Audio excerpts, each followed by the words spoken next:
Big poppin', money in the bank, coming dropping the deposit. Having it my way, so I got these bitches watching. Steady getting to it, couldn't fit it in my pocket. Flexing everything, baby, tell me big poppin'. Money in the bank, coming dropping the deposit. Having it my way, so I got these bitches watching. Steady getting to it, couldn't fit it in my pocket. Flexing everything, baby, tell me what to tap it. Child, this is one of the most talked about relationships in the Epstein story. Les Wexner, the billionaire who entrusted Jeffrey Epstein with everything. And why? Because there's a lot of speculation about how Epstein built his wealth around him and who he did it with and for. Because before Epstein became a household name, he was quote unquote a financial advisor to some of the top people. I'm talking 1%, I'm talking billionaires, we're talking heads of states, politicians, and even people that ruled over in other countries. Okay? Now, we're not going off of any rumors today.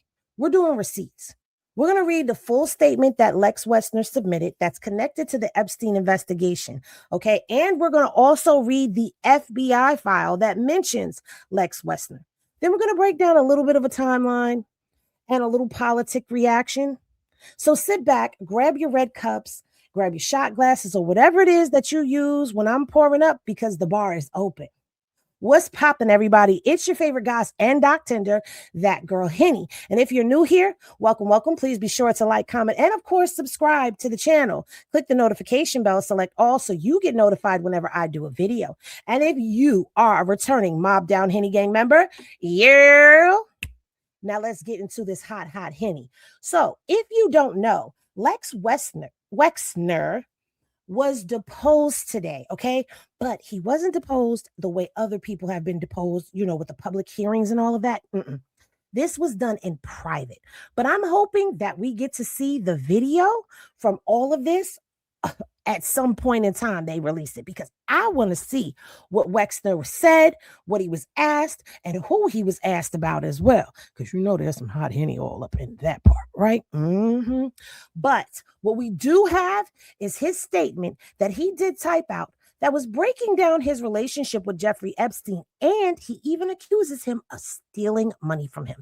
Dun, dun, dun, I know, right? Okay, so let's get that doc on here for y'all so that we can get started because, baby, we are not here to pour up for a long time, but we are definitely going to pour up for a good time, okay?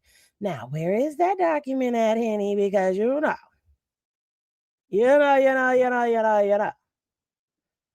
Okay, that's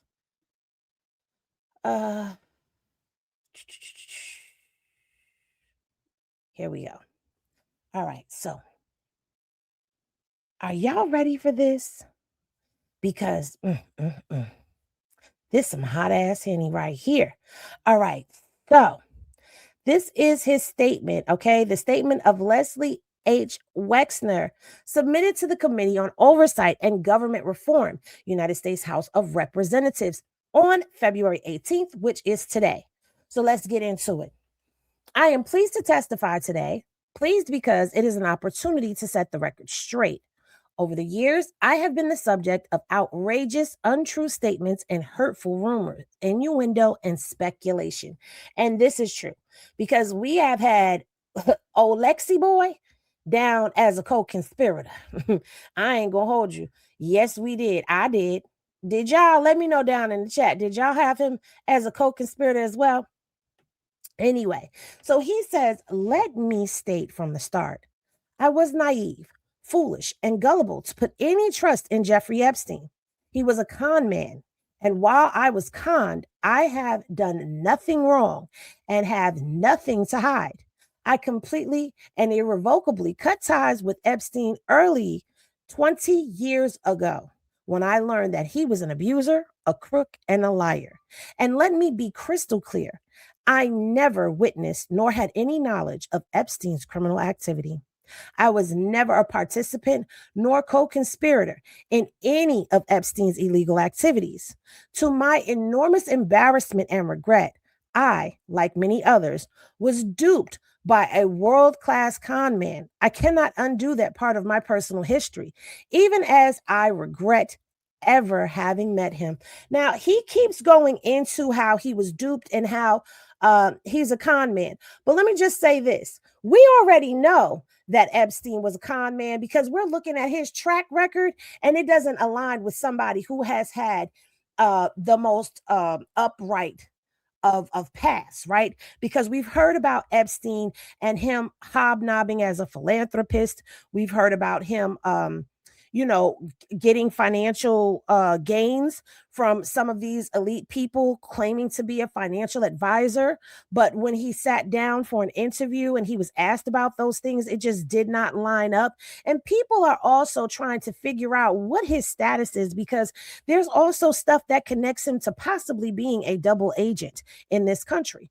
So, yeah, like, how did you get this money to buy Little St. James? How did you get the money to buy Zorro Ranch? And baby, trust me, I got some video coming for y'all about that stuff too in another one. Okay, we ain't gonna get into that here, but there's a lot of question about who was funding Jeffrey Epstein so that he can live this elaborate lifestyle that he was living. I mean, jet setting and hobnobbing and rubbing elbows with top people. Well, we're gonna find out some of the top people that he has been affiliated with in this little letter right here. Let's keep going. Before going any further, though, I want to acknowledge the survivors of Epstein, terrible crimes, and the devastation that each of them has endured as a result. The pain he inflicted upon them is unfathomable to me. My heart goes out to them. Now, you know what's crazy is he shows more empathy for the Epstein survivors than Pam Bondi, who is the head, the attorney general, for the Department of Justice. She showed no empathy for these survivors. She didn't even acknowledge them except for her opening statement before her, in her hearing. But she didn't bother to turn around and acknowledge them. And she was given opportunity twice to do so, and she never did. But anyway, at least he did, right? Now, he goes on to say, I want you to know something about the man seated before you. I am 88 years old, a husband to Abigail since 1993, the father of 4 adult children, and proudly a grandfather. I have lived in Ohio my entire life. I am a philanthropist, community builder, business owner, and the founder and former CEO of L Brands. I consistently strive to live my life in an ethical manner in line with moral compass, devoting time and energy to my faith, my community, my business, my L Brand associates, and my family and friends. I founded the Limited Stores in 1963 with a $5,000 loan from my Aunt Ida. I grew the company from one small store, the Limited, by creating, acquiring, and leading the development of a large multi-divisional retail company of brands such as Express, Bath & Body Works, Victoria's Secret, Lerner, Lane Bryant, Abercrombie & Finch, and Harry Brandel. I took the company public in 1969 and was the largest serving CEO of a publicly traded company at the time of my retirement in 2020. While also running L Brands, I planned, marketed, designed, and developed both the village of New Albany, one of the largest planned communities in America, and Easton Town Center, an innovative outdoor retail center in my hometown of Columbus, Ohio. As an important part of my longstanding commitment to philanthropy, I created and continue to personally participate in the Wexner Foundation, which develops leaders and public servants. The total amount of our family's philanthropic giving is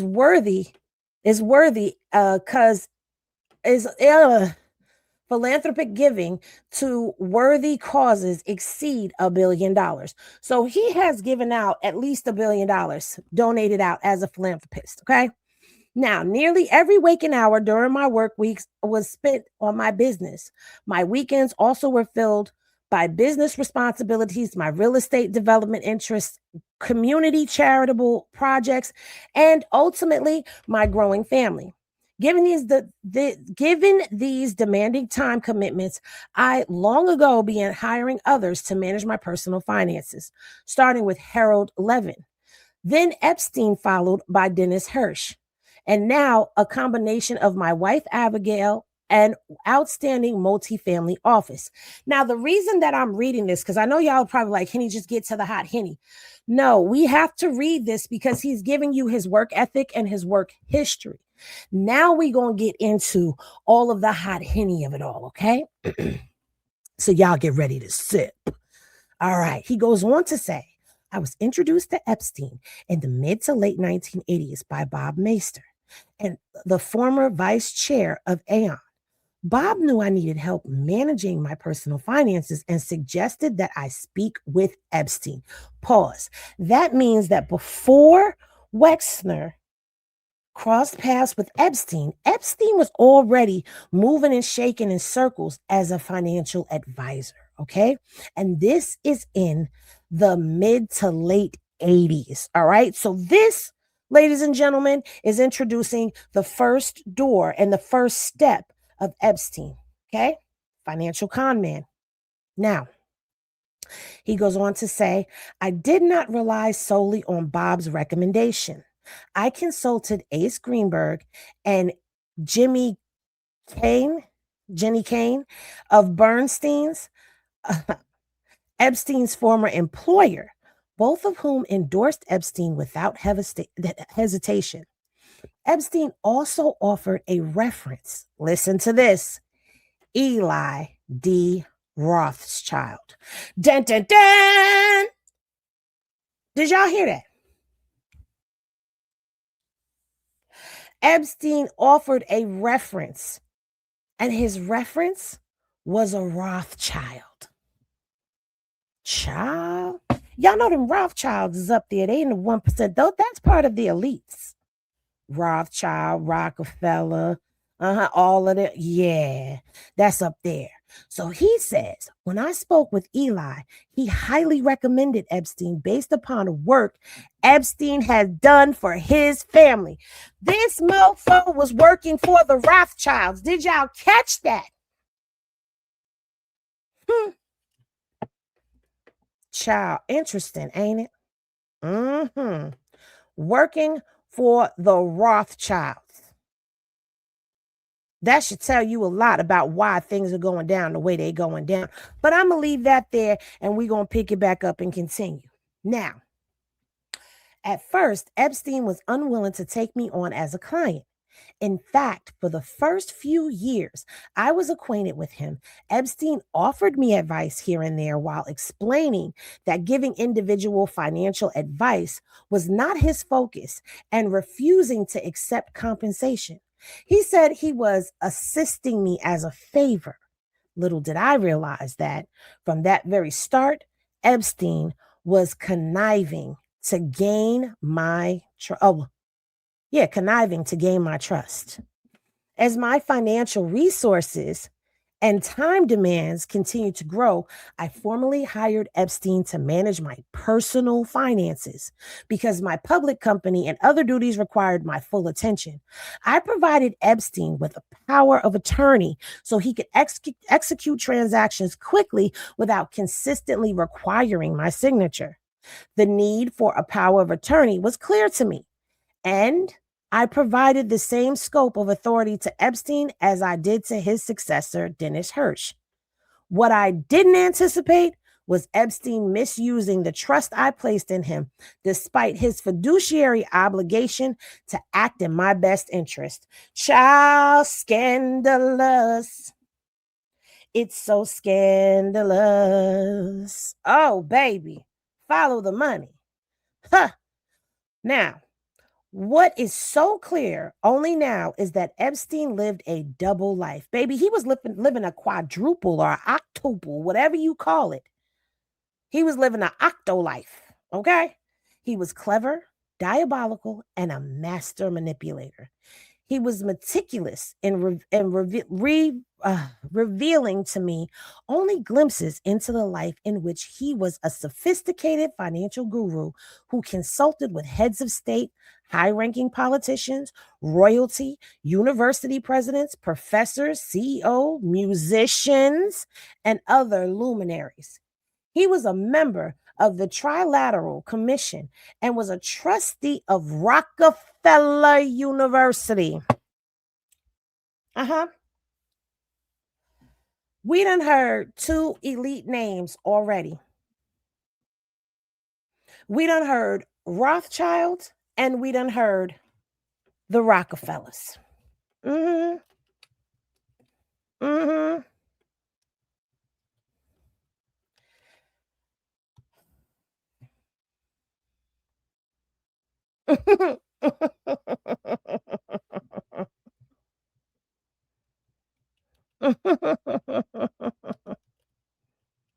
Child, if this ain't telling you something, I don't know what else is. Cause you got the Rothschilds and the Rockefellers and the Vanderbilts and the Carnegies and the Morgans, J.P. Morgan. Remember, there's some affiliation with J.T. Morgan, J.P. Morgan. You got the Fords, you got the Astors. Okay, that's old money, baby. You got the Mellons. Huh. Child, the Waltons, the Ellisons, the Tatas. Listen, you got a lot of folk, okay?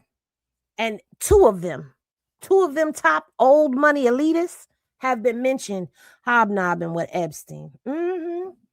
Now, he goes on to say, while I did not socialize in Epstein's social circle, he often told me about his famous acquaintances and important positions he held. And at times, I experienced what seemed to be random chance encounters, probably orchestrated by Epstein, with prominent individuals who said they knew Epstein. Over the course of many years, he carefully used his acquaintance with important individuals to curate an aura of legitimacy that he then used to expand his network of acquaintances and apparent credibility even further. The other life he led that we now know was full of unthinkable crimes, he most carefully and fully hid from me. He knew that I never would have tolerated his horrible behavior, not any of it. At no time did I ever witness the side of Epstein's life for which he is now infamous. I am the father of two girls, now women, and the thought of what he did makes me sick. I dated Abigail for 3 years and had been married to her for 33 years. We are completely devoted to each other. To be clear, never once in 36 years have I been unfaithful to Abigail in any way, shape, or form. Never. Any suggestion to the contrary is absolutely and entirely false. Again, to be clear, I never saw or heard about Epstein being in the company of a minor girl. To the contrary, he led me to believe he was in serious and long-term relationships with two women, Dr. Eva Anderson and later Ghislaine Maxwell, both of whom he said he contemplated marrying. I was never on his airplane, contrary to rumor. I did not give Epstein the New York townhouse. He purchased it from me for what I was told was the appraised value. After we moved out, I never stepped foot in that house again. I visited Epstein's Island only once, shortly after he purchased it, when Abigail, our young children, and I stopped for a few hours one morning while we were on a cruise on our boat. Again, the side of Epstein that he chose to reveal to me was far different from the predator he eventually was exposed to be. As I stated before, my contract with Epstein entirely terminated nearly 20 years ago. In late 2006, Epstein told Abigail that he had a legal issue in Palm Beach, but instead insisted that what he referred to as a baseless, trumped up charge was an over-exaggerative police chief by an over-aggressive police chief would be dismissed. In 2007, however, Epstein informed Abigail that this situation could become messy and he might have to spend time away. To say the least, this was shocking. At the time, Epstein suggested that Abigail could handle our personal finances if he were to become unavailable. And for the first time, he provided her with the financial information she would need. Due to the complexity of the information, it took time to unravel. But after reviewing the information, it became clear to Abigail that Epstein had stolen vast sums from our family. Once I learned of his abusive conduct and theft from my family, I never spoke to Epstein again. Never. In September 2007, 9 months before he pled guilty in Florida, we revoked Epstein's power of attorney, removed his access to our bank accounts, and forced him to resign from all our affiliated entities. Confronted with his financial wrongdoing by Abigail, Epstein agreed to and did return a substantial amount of money, even while continuing to maintain his total innocence of any wrongdoing, never dropping the con. In light of this eventual guilty plea and deception of our family, we completely severed our relationship with Epstein. Epstein was permanently and irrevocably out of my life. While others visited Epstein in jail and associated with him after his release, I did not, nor did I witness, condone, or enable his crimes in any way. I want to thank the committee for its efforts to get to the bottom of Epstein's con and illegal activity. I hope you are successful in uncovering the truth and bringing closure to all survivors. If I'm able to assist in that effort by answering your questions, I'm grateful for the opportunity to do so. Okay, now, baby, let's do a little unpacking here of what Les Wexner has told us. So basically, what he's saying is Jeffrey Epstein is not only the sleazeball, sex trafficker, and graper of teacup humans and violator of women with thousands of survivors, he's also a con man. Then stole that man money, and got caught. You stole his money and you got caught. Child. So now representatives have spoken out today after the deposition of Wexner. And this is why I want to, I'm hoping that they will release it. Even if they only release it in portion, I'm hoping that they release Wexner's deposition because I know they asked him questions. Now, he named some names of elitists, all right? And if you remember, Trump mentioned an elitist name as well when he was on that airplane. And he mentioned JP Morgan. Now, JP Morgan has settled with some of the survivors. And the reason that they settled is because he was doing business through their bank. So he settled with some of the survivors under that dealing right there because that's who he was banking with. That's where his money was. So they took a financial obligation and decided to pay them, the survivors, out of his JP Morgan Chase Bank account. But the sad part about all of this is while Wexner did show up and depose, do y'all know who did not show up for this deposition? Oh, don't worry, because you know I'm going to tell you. I'm going to show you, baby. Let's get into this. All right. Because according to House representatives who came out of this meeting, you're going to be surprised. It is very frustrating the fact that there are no Republicans here today. I wish there were Republicans because sex trafficking should not be a D versus R issue. It should be a bipartisan issue. Everybody should be invested in finding the truth right now. And the fact that we've had so little cooperation from the Republicans on the House Oversight Committee, that the DOJ has actively tried to obstruct this investigation, that is shameful, and it will go down as a permanent mark on the records of people like Pam Bondi and Donald Trump.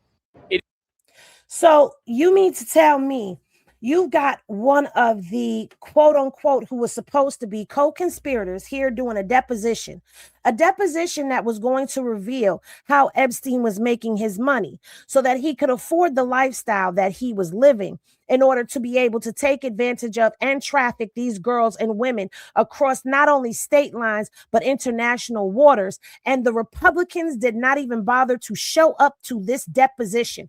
Pam Bondi was not there. No one from the White House was there to represent. There was no one there. Kash Patel was not even there to listen in on this. It was just a room full of Democrats listening to what Les Wexner had to say.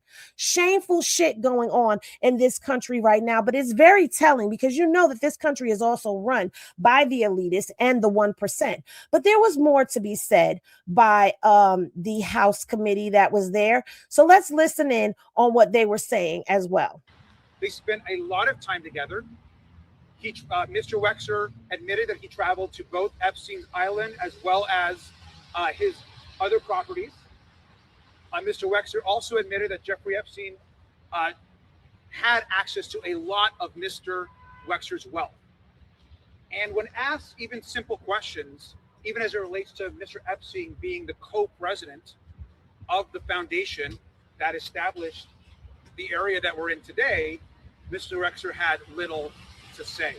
In fact, it's clear that Mr. Wexner is trying to downplay how close Jeffrey Epstein and Mr. Wexner actually were. And we should be very clear that there would be no Epstein Island, there would be no Epstein plane, there would be no money to traffic women and girls. Mr. Epstein would not be the wealthy man he was without the support of Les Wexner.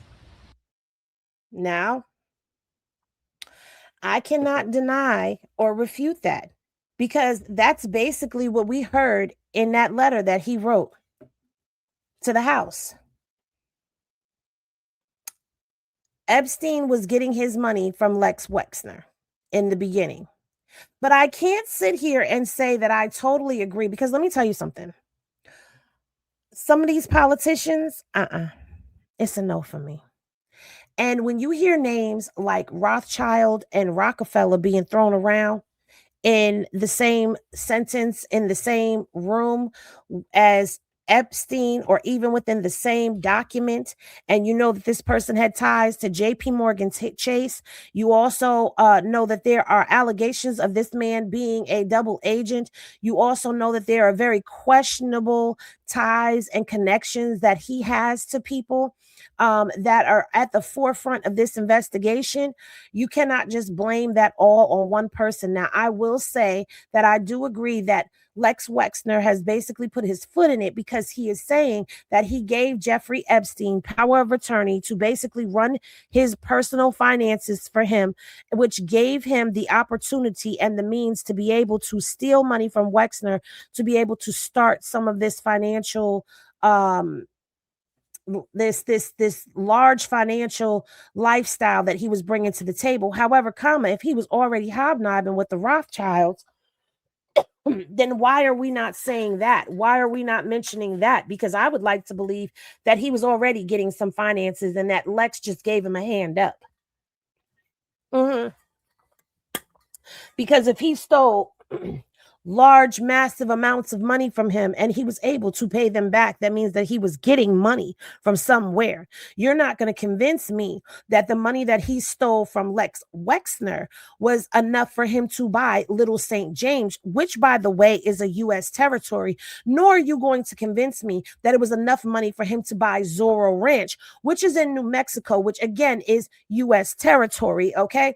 And you're not going to tell me that because of these connections that he has to the 1%, that has nothing to do with the reason why this case is playing out the way that this case is playing out, why people's names and co-conspirators are being hidden and victims are being, survivors are being exposed. You're not going to sit here and convince me that is not the reason why Little St. James was not truly raided. They only picked and took a couple of things that they wanted to take from up out of there. You're not going to convince me that his connections to the 1% and the elites is not the reason why Zorro Ranch was not ever raided. That ranch was never raided. Do you understand? It wasn't even searched. They never went in there. Yet Little St. James, which is a crime scene, and Zorro Ranch, which is now a crime scene. You can't convince me that those places were not supposed to be governmentally seized. Why wasn't it seized? How does this man have a bank in the Bahamas and money is still going through this bank even after his quote unquote alleged unaliving? What are we talking about here, people? The connections are right there in front of our faces. So I'm not going to sit here and just blame one person, because this man has had his hands in so much with so many people. It's just mind-boggling to me. It's mind-boggling to me that that sentence is the only sentence that could come out of his mouth. Because why are we not talking about the others? Possibly his connection to the United States president, the president of the United States. Are you going to tell me that that also did not play a hand in why there is so much that is going on, even though it is said Donald Trump is the one who blew the whistle on Epstein? Why did he blow the whistle is my question. Is it yours too? Let me know. Now, this document that we have in front of us right here, we're going to get into this, okay? And this is this file is an FBI investigation case summary tied to the federal Jeffrey Epstein investigation. In simple terms, it's basically a timeline and overview of it was an overview created by the investigation that lays out how the case unfolded, from the survivors' allegations to interviews, subpoenas, arrests, and evidence collected along the way. Now, we're not going to read the whole thing. We're going to just get to the meat and the potatoes that basically ties into Les Wexner. Now, we'll come back and I'll do another video breaking this whole thing down and reading it to you, because this document is very important, okay? But within this summary, it shows you a lot of focus on Epstein's sex trafficking operation, how his survivors were recruited, where the conduct happened, and what steps investigators had took after 2019 indictment and the arrest of him. But what most people really want to know right now, what you guys want to know, or what I would think you want to know, is where do the high profile associates fit in, right? And so because of that, this is where Les Wexner comes into play at, because he was one of them, right? And in this document, Wexner does show up in a very specific and limited way. And he's listed among individuals who were served grand jury subpoenas after Epstein was charged. So that simply just means that the investigators believed he could have information relevant to the case, but it does not make accusations. It's like part of mapping out Epstein's circle, okay? So here we go. All right, so post-indictment for Epstein. In July of 2019, multiple individuals associated with Epstein were served GJ subpoenas. Among those served included Ghislaine Maxwell, and then you see there are more redactions. Why are these names redacted in this file? This is what we are talking about. They should not be protected. Okay? They should not be protected at all. But Ghislaine Maxwell, Les Wexner, Jean-Luc Brunel, William Hammond, which was his pilot, David Rogers, a pilot, Richard Barnett, Jeffrey Epstein, general manager, chief engineer. Okay? So that's where that came into play at. All right. Then it goes on to say that on July 25th, 2019, FBI and Southern District of New York met with attorneys for Deposted, I don't know if I said that right, who represented Leslie Wexner and his wife Abigail. During an attorney proffer, they advised the Wexners were not close with Epstein and had no knowledge of his sexual conduct. They further advised that they severed ties with Epstein in 2007 after discovering that Epstein had stolen hundreds of thousands of dollars from them while managing their finances. So that's where the Wexners come into play at that.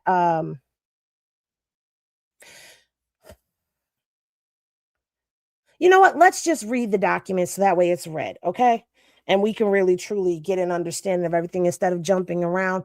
So they repeated, Wexner's story has been consistent based off of what was said in the letter that he wrote to the DOJ and based off of what the investigators were told when they did this investigation. So now let's read the whole thing because this is the case initiation summary, all right? And it says, on December 6, 2018, FBI New York initiated a case after Southern District of New York contacted FBI New York regarding several victims that had been sexually abused by Jeffrey Epstein in the mid-2000s. Beginning in at least 2002, Epstein enticed and recruited dozens of minor girls to engage in sex acts with him from which he paid the victims hundreds of dollars in cash. He undertook this activity in at least 2 different locations, including his mansion in Manhattan, New York, and his estate in Palm Beach, Florida.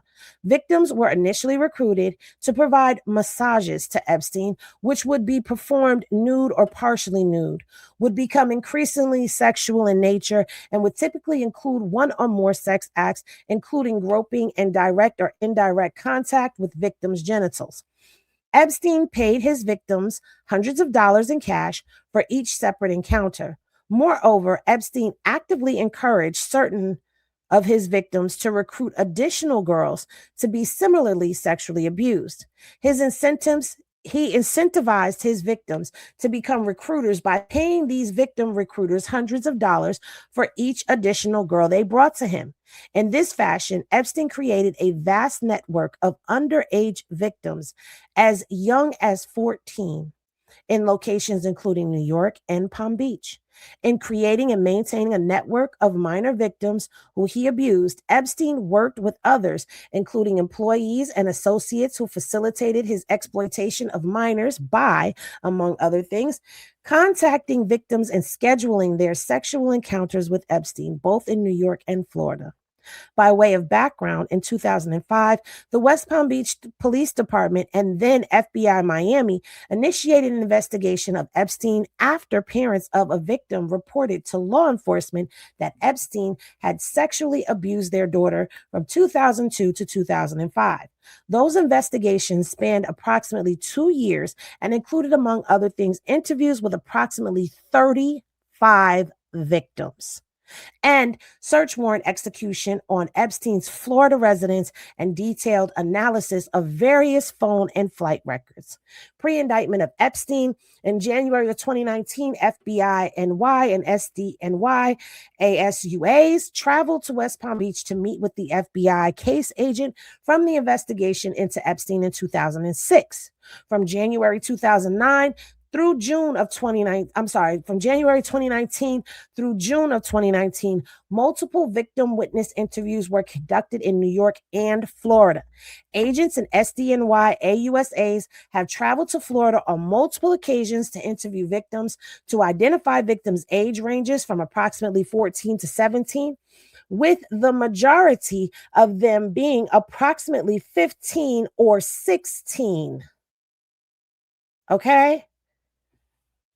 Ooh, the majority of them approximately 15 or 16 when they were recruited to perform sex acts for and with Epstein. In addition to sex acts, victims have to perform massages on Epstein nude or partially nude.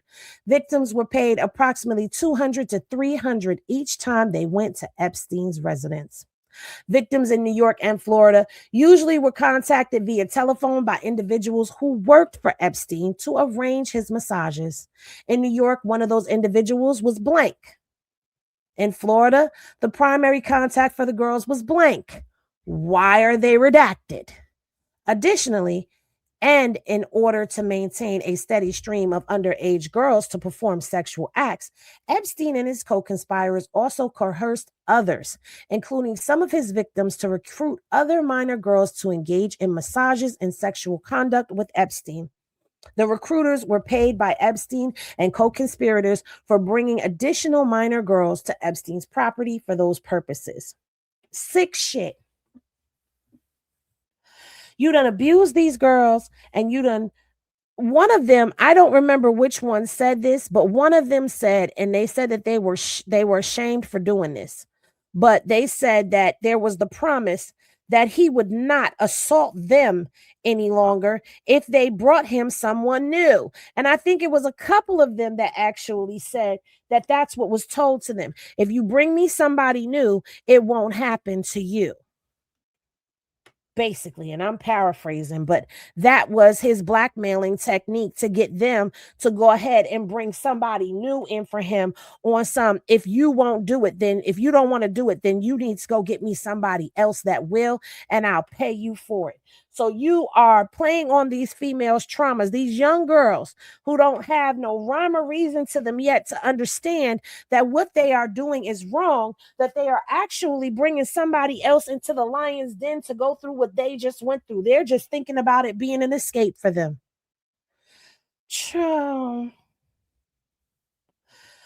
On July 2nd of 2019,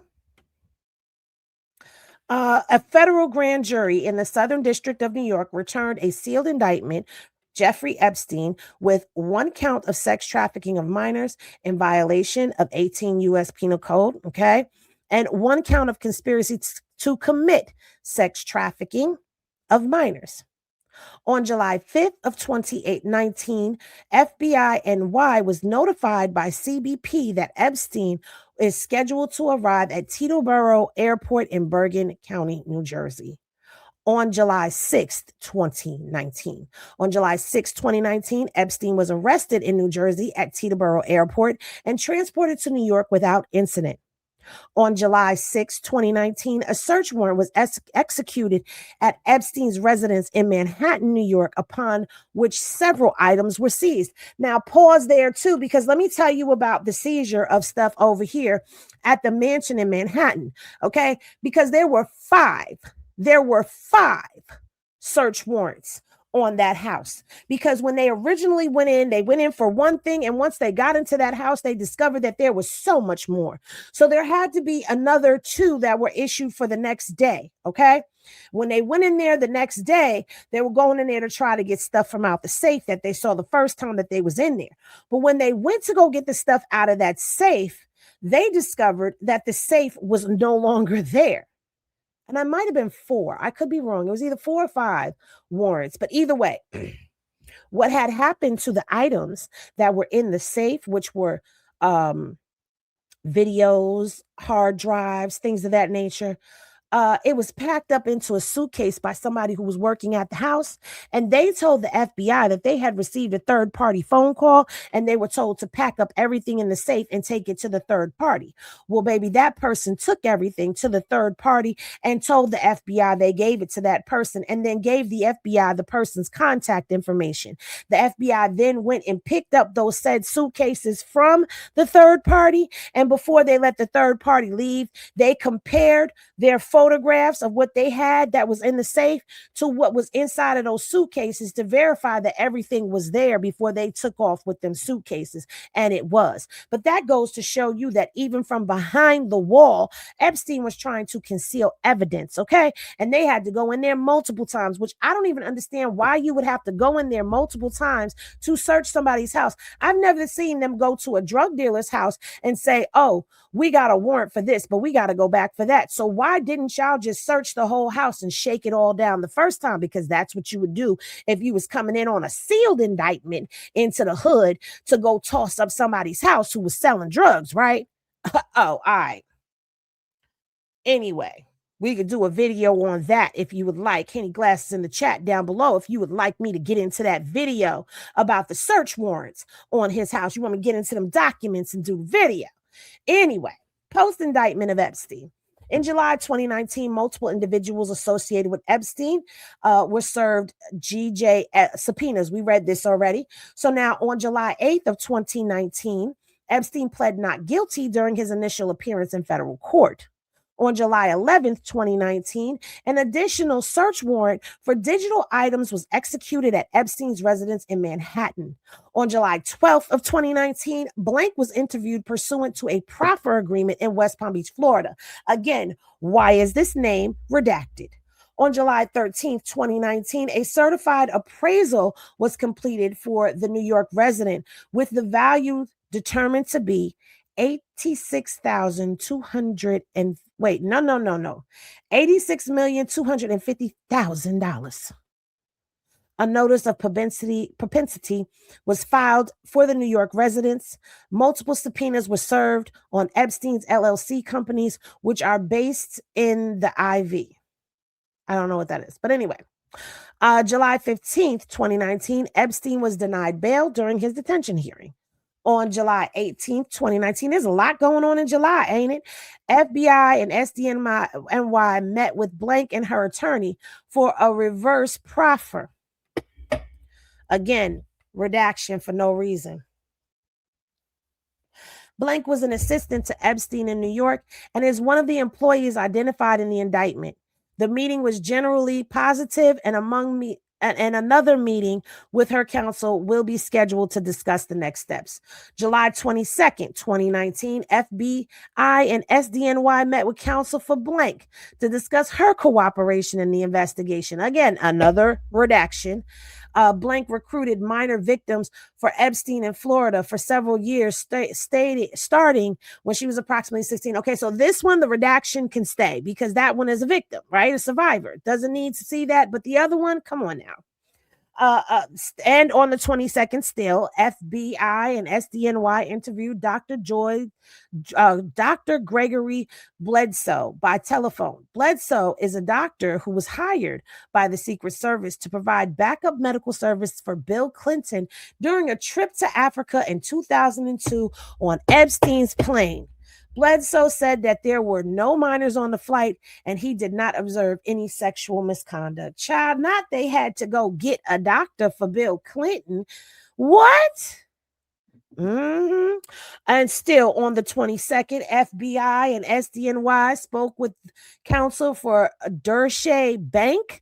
That's the other bank that Epstein was using that ended up paying out money to the survivors as well, just so y'all know, to follow up on continuing rolling production in connection with subpoenas for any and all Epstein materials, and requested to meet with personnel who would explain the Epstein relationship. Then on the next day, on July 23rd, SDNY advised Epstein was found unconscious in his cell with red marks on his neck. When staff was able to revive Epstein, he couldn't recall what happened. Epstein's cellmate, Nick Turtle, I don't know how to say his name. I always, Tartalone, denied knowing anything and said he was just sitting on his bunk with earphones on. Nick says Nick is a former police officer, okay, and subject to NYHVRA quadruple homicide, who had been approved for the death penalty. Epstein was removed from his cell and had been medically evaluated. MDC has initiated an investigation per the SOPs.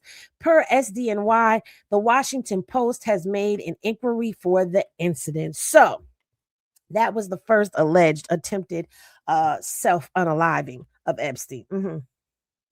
Then the next day, on July 24th, FBI and SDNY spoke with representatives of the New Mexico Attorney General's office, who agreed to refer any individuals who could be included in the Epstein SDNY investigation. SDNY advised if there was any New Mexico-based conduct SDNY could not investigate, those matters would be referred to them. So, if there was anything going on in New Mexico that the Southern District of New York couldn't investigate, they would then refer those matters to New Mexico. But Zorro Ranch was never investigated, and it's since been sold. Just like Little St. James has been sold. Child, there's a lot of information I need to give y'all on this Epstein stuff, child. Then on the following day, on July 25th, FBI and SDNY met with attorneys for Deposted. Okay, that was for Les Wexner. We already read that. Then on July 29, 2019, FBI and SDNY met with Epstein's attorney, who, in very general terms, discussed the possibility of a resolution of the case and the possibility of defendants' cooperation. Defense counsel did not make a specific proposal, and they did not indicate what the nature of Epstein's cooperation might be, if any. SDNY advised defense counsel that if they were free to contact us, that they were free to contact them if they came to a point where Epstein was prepared to accept responsibility for his conduct and if he had specific proposal for a resolution of the case. Baby, Epstein was about to snitch. He was about to snitch. Okay? So, for those of you who believe that Epstein is still alive, I can tell you what the conditions for that was. The conditions were either y'all get me up out of here or I'm snitching. And if he was unalived to keep his mouth shut. Because there you have it, in black and white, from the feds. Epstein was about to cooperate with the feds. He was about to snitch. Now, July 31st, 2019, FBI SDNY met with counsel for Blank, who was Epstein's personal assistant during the period of the charged conduct. Again, an unnecessary redaction. Blank's lawyer provided an attorney proffer, which largely touched on Blank's background, as well as the relationship between Epstein and Blank, which they described as sexually abusive. The attorney also provided an overview of her role in scheduling massages in Florida, as was okay. So she's not unnecessary because she's a victim as well. All right. Blank was interviewed pursuant to a proffer agreement on multiple occasions to include November 26, 2019 and December 4th, 2019. Okay. On August 10th, 2019, at approximately 7:30 a.m., FBI New York was notified that Epstein committed suicide in his cell at the Metropolitan Correctional Center in Manhattan, in New York. NYVCD Squad C-19 launched an investigation into the possible assault of a federal inmate. C-19 began cooperation with the BOP as well as the New York State Office of Medical Examiners. Okay, now, on the 29th, he was talking about snitching.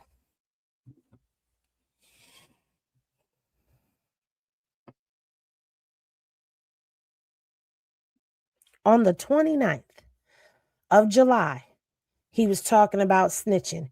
And 12 days later, he's kaput. No more.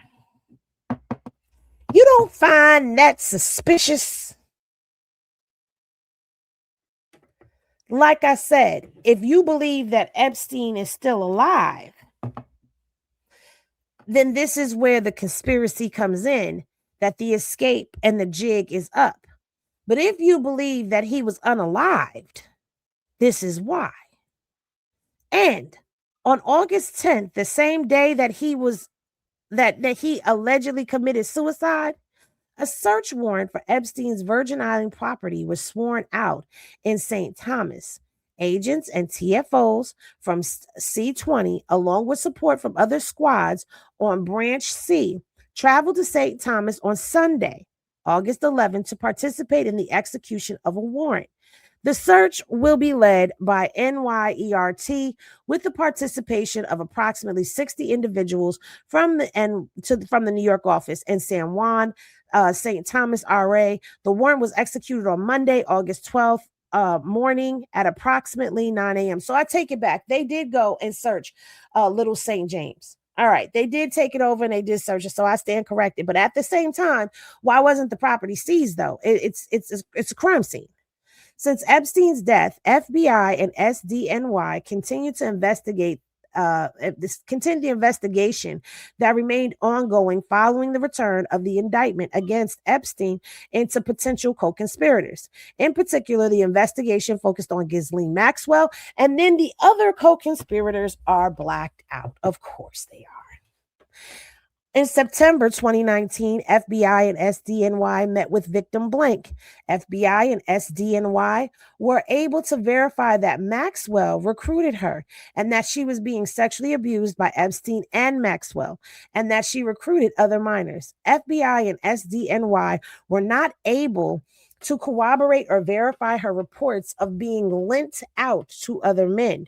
Her statements regarding being directed to have sex with other men was inconsistent with statements made by other victims and witnesses, in particular, her statements regarding being lent out to men with another victim. The other victim denied this occurring. No victim described being directed by either Epstein or Maxwell to engage in sexual activity with other men. The closest amount was when one victim described Epstein asking her to massage Harvey Weinstein. And during the massage, Weinstein asked her to remove her shirt. She refused and left, and Epstein apologized and did not ask her to massage any other men. In August and September of 2019, Jean-Luc Borrell's attorneys advised that he would not be meeting with FBI and SDNY and would invoke his Fifth Amendment right. What you got to hide, Jean-Luc?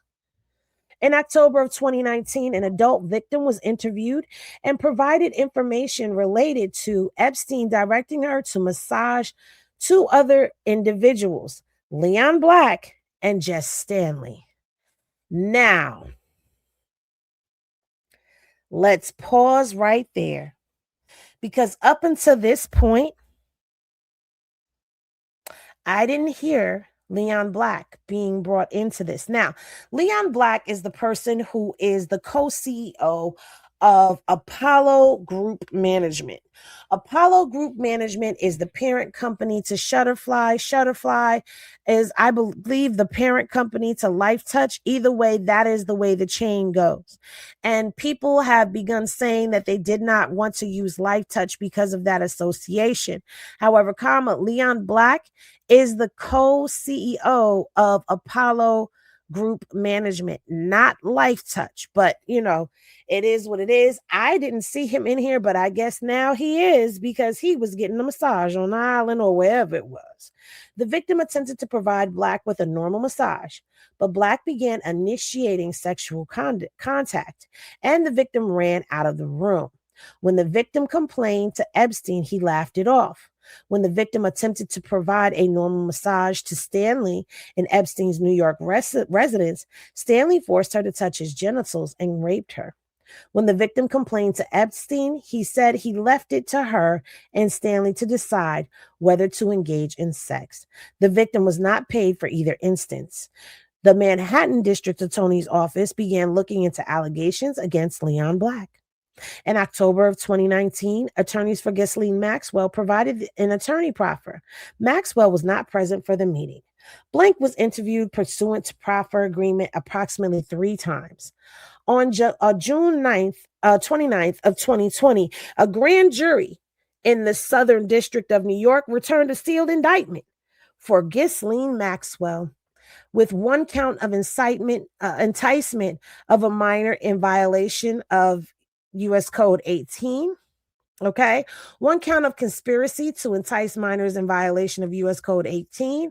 1 count of transportation of a minor. 1 count of conspiracy to transport a